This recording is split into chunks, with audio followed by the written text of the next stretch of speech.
Hi, this is Beth with Our Budget Travel.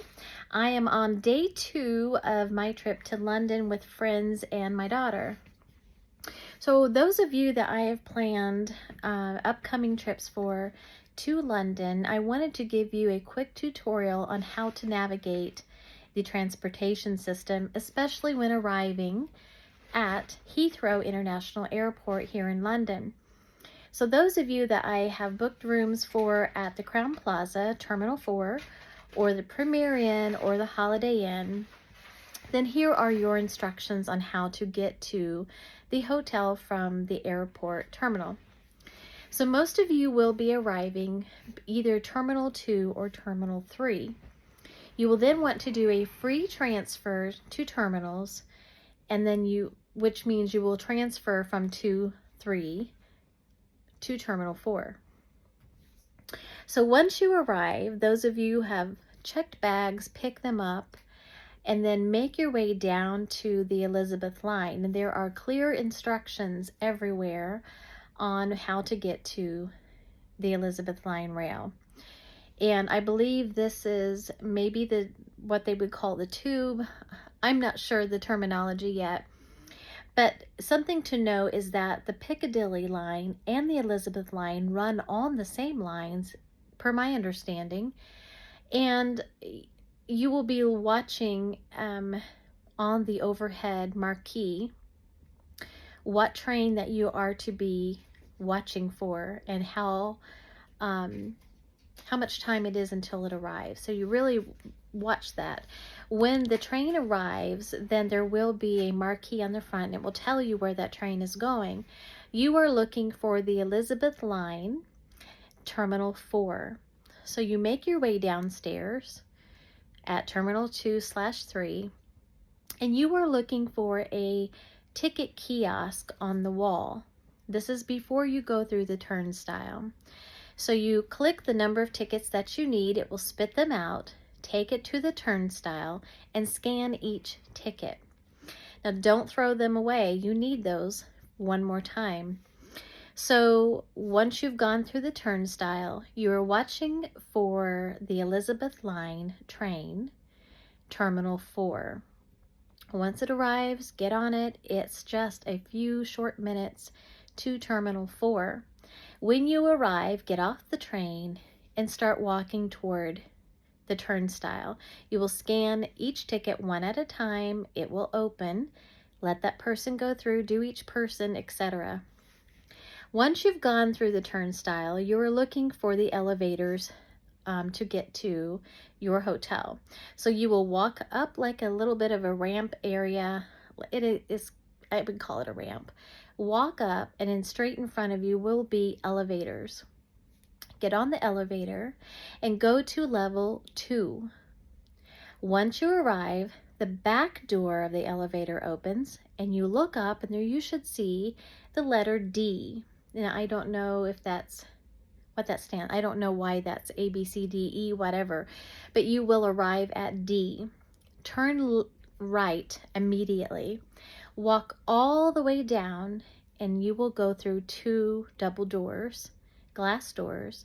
That is the walkway to the Crowne Plaza, to Premier Inn, and to the Holiday Inn. Be watching for the signs of which direction to go on that walkway. The Crowne Plaza and the Holiday Inn turn on the right, and that goes down a hallway. You will go down a set of escalators. Now, if you have bags, they want you to use the elevator, and understandably. And then at the bottom, you will find your hotel. So when you are wanting to go downtown London, you just follow those directions the opposite way. You leave the hotel, go through the glass double doors, go all the way down to the elevators. They're called lifts. To where you see the letter D, turn left. There's the elevator. Get in. And you're going to go to level -1. That means underground. So you're going to the underground. You walk out, you go down that ramp, and right there is the platform. Again, watch the marquee to know exactly which train you're wanting to get on, which one you're looking for, and then it's going to tell you how far away your train is. And these are very frequent trains, okay? If you see one coming, you're not quite there, don't run and hurt yourself. Another one will be by shortly. So some things that we learned about the transportation system here.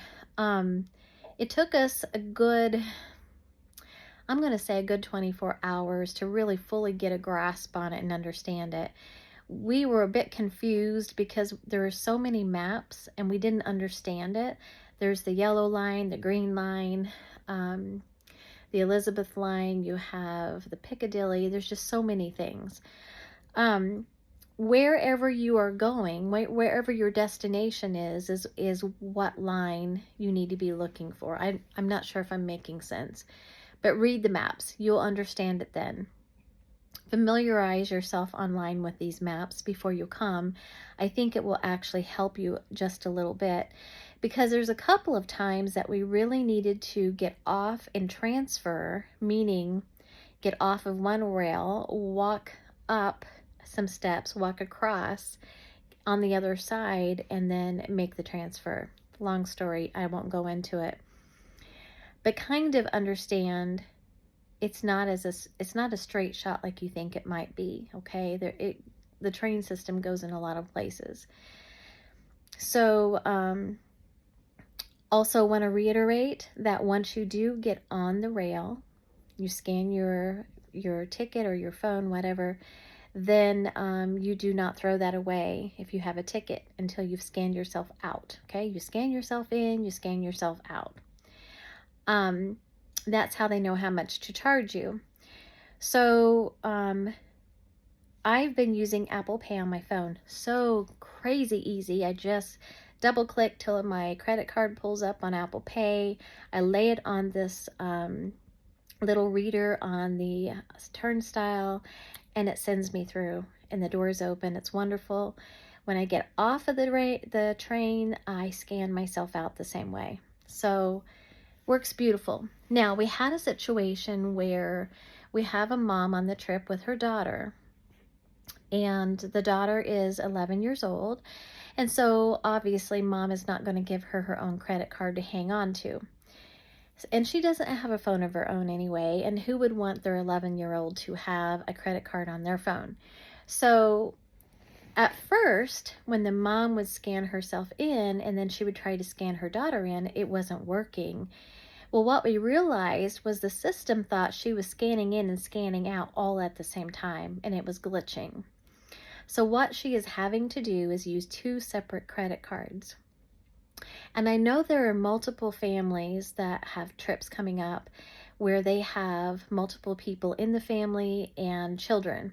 So I hate to tell you to use 3 separate credit cards if there are 3 of you, or 4 separate credit cards if there are 4 of you. I think this is something you need to look into with the rail system, maybe before coming. I know there is the Oyster card. I think that could potentially cost you more in the long run, because there is a cap as far as how much they will charge you a day. So once you have spent X dollars, and it's not very much, they will not charge you anymore for that day. So this is something you need to look into, because we had to figure it out for her, and it just so happened that she had 2 credit cards on her. Now, I do recommend traveling with at least 2 credit cards, no debit cards. You don't want to compromise your checking account. 2 credit cards so that you could hide one card in your luggage and use the other in case somebody stole the other one. But you don't want to bring 3 or 4 credit cards, right? So look into this and see what your options are before coming. So I hope that helps. And if you have any questions before your upcoming trip, this is June 2025, do give me a call and we will try to get some answers for you.